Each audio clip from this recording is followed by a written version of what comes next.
Bueno, hori hasi ginen, koronavirusan tema hau etorri zanean pixkat hasi zen proiektua Azpeitiko Krisiaren seme-alabak sare sozialistatikan, eta laizte junta ginen baita, Bailara osoko militante sozialistak esango du. Pixka proiektu hau dihua azkenean, langileeguan batasun batea beira, elkarzaintzako proiektu bat osatzeko, elkarzaintzako sare bat Bailara mailan osatze aldea. Eta hori, momentu zaigeana, gehien bat momentuz fuertien aigeana behintzat, lehen mailako beharrak asetzeko eta elikagaian banku hau martxan jartzia. Eta nola funtzionatzen zuen? Funtzionamendua hori izango litzak azkenean, independente funtzionatze dugu instituzio publiko zein pribauekiko, eta pixkat jendiak emategun laguntza bai jatekotan, bai laguntza ekonomikoa horrekin funtzionatze dugu.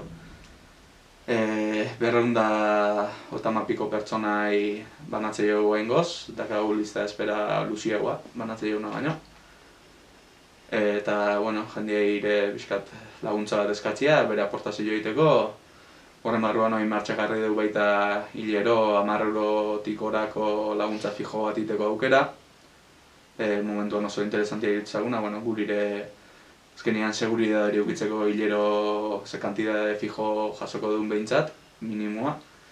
Eta, gurire kalkuluak inalizateko eta kalkulatzeko baita lista espera ondo den familia horiei noiz halko duen geotak gehiago laguntzen hasi, eta, aportazio handia izatea dakala, eta jendia animatzea harta baita. Guaz eginan 2013an, eta udaletxetik behar bat sentitzen zuelako, jende batzuk junberri izate zuen kanpora elikagaiak jasotzea, Azpeiti Zumaiko elikagai bankutata. Orduan pixkat da, lotzagarria iruditzen zitzakun, zestuan ez izatea gai zerbitzu hori eman ahal izateko, Talde bat osatu zen, eta pixkanaka hasi ginen lanian, ekartzen dute janaria Oiartzundikan, eta guk egiten du, loteak prestatu eta banatu gizarte zerbitzutatikan ematen diguten zerrenda batzun arabera.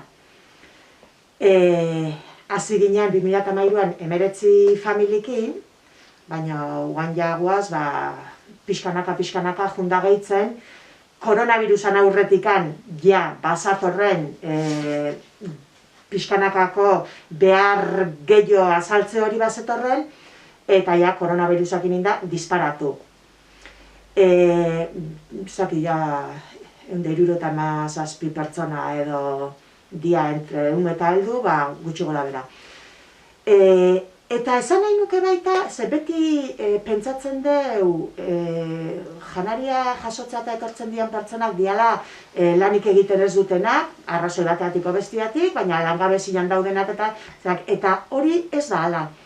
Familia asko daude, beraien lan orduak egiten dituztenak, baina alokairu bat ordaindu behar dutelako, seme-alaba asko dituztelako, edo oraindik ere beharrak dituztenak, pixkat esan nahi nuen, ez duela beti lotu behar langabeziakin, baizikan. Lana egin arren, jasotzen dezuna, ez bada nahikoa, bizitza duin bat emateko, behar dezu beste laguntza bat. Hoberena izango litzake, lana egiten badezu, eukitzi aukera zure familia ondo mantentzeko, eta behar behar guztiak betiak asetuak izateko, ez? Baina gauden egoeran, bai alokairua dauden bezala, soldata dauden bezala, egoera hauetan aurkitzea. Beste gabe.